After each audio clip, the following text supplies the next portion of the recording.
Joining us now, Rob Law, Homeland Security and Immigration Director at the America First Policy Institute, former senior policy advisor to President Trump. Rob, good to have you with us, sir. Good to be with you today. It's crazy to see this. You know, she's the vice president of the United States. Why is she interjecting herself into this situation where you could have a lot of lives lost? Well, I think it's clear that this is a desperate political stunt. And I never thought I would say these words, but I completely agree with President Biden. Governor DeSantis is doing a great job. And I think if you look at it, there is no governor that has a better track record of success in handling hurricanes or other sorts of natural disasters than Governor DeSantis. And this notion that suddenly now Kamala Harris wants to get involved, where was she with the previous hurricane or the one before that? This is not the first hurricane that is about to hit Florida. I mean, think back to just a couple years ago when the hurricane destroyed the Causeway Bridge separating Fort Myers to Sanibel Island, the only access point to that island. And Governor DeSantis had a temporary bridge reconstructed within days. I mean, it's absolutely incredible what he's been able to do at the state level. And Kamala Harris is only injecting herself now because she knows she's getting killed politically, and she's trying to show a form of leadership that she's failed to execute over the last 3.5 years as vice president. Rob, what does it tell you that President Biden would come out today and say in so many words that, you know, paid no attention to Kamala Harris? She has nothing to do with this. I'm working great with Governor DeSantis. Well, I think you maybe have a little bit of a bitterness out of President Biden, who clearly got forced out in a very undemocratic way. He's the sitting president of the United States. He's the one that won all of those delegates, and then he gets forced out because the political insiders say you're getting killed by Trump, and for the party, we're putting politics over anything else, over our democratic republic system of government.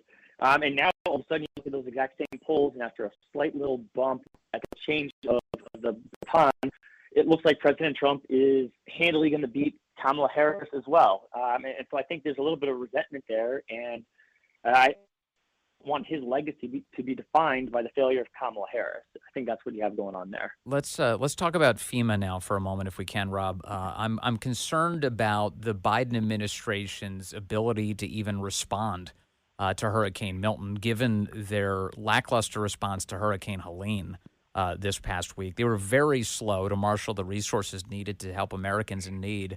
What is your assessment right now, Rob, of the federal government's capacity to even do anything to help Americans?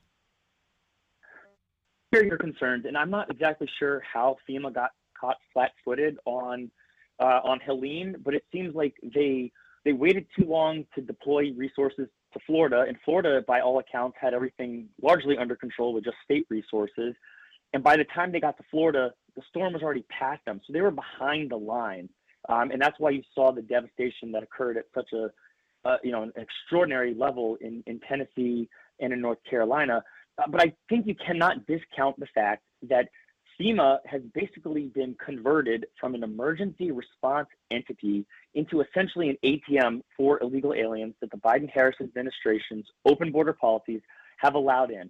And so as a result of that, you have FEMA personnel who have been taken off of their emergency mission, been brought to the southern border to help with processing illegal aliens and connecting them with the NGOs who are then using the taxpayer dollars that have come to light in recent days as well. And so when you lose focus on what your mission is and you divert resources away from critically important and life-saving responsibilities like what FEMA's statutory mission is, then you cripple the agency, and even those that are left who want to do the best they can, they don't have the tools and resources that they need, that they should have had from the get-go. You know, I'm looking once again with horror at the FEMA website right now, and it has their top 3 goals listed out. Goal number 1 is instill equity as a foundation of emergency management. That's FEMA, the emergency agency.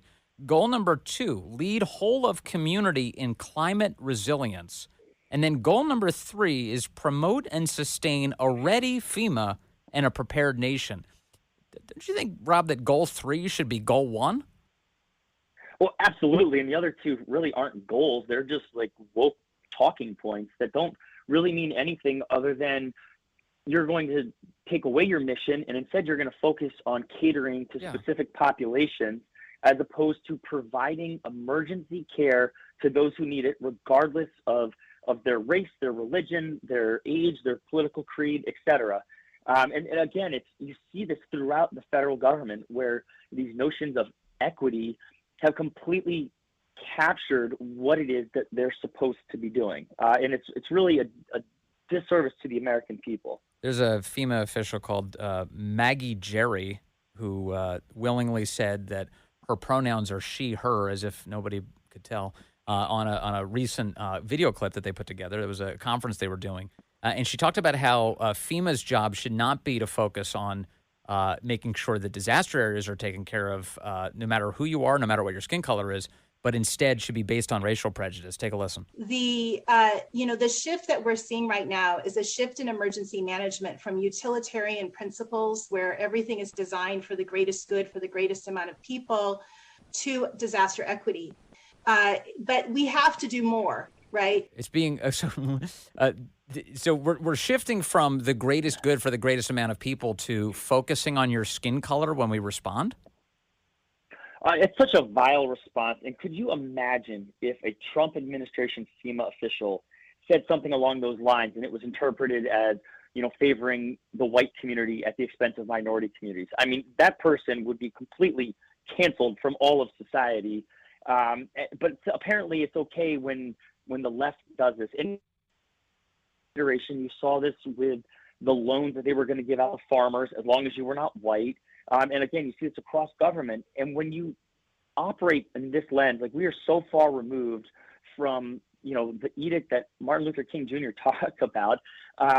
And we should be utilizing federal resources where they are needed, not creating, artificial bumps for certain populations based off of perceived grievances past or imaginary for the future. It's a real I think, indictment of our times. Yeah, it's a big time, and it's just the latest iteration of a Democrat Party that's been defined by this kind of racial prejudice in the 21st century now. It's just grotesque. Rob, thank you very much for your time today and for giving us a sense of everything going on with both Kamala Harris and FEMA and this hurricane coming in. Be well, sir. Thank you. That's Rob Law, again, with the America First Policy Institute.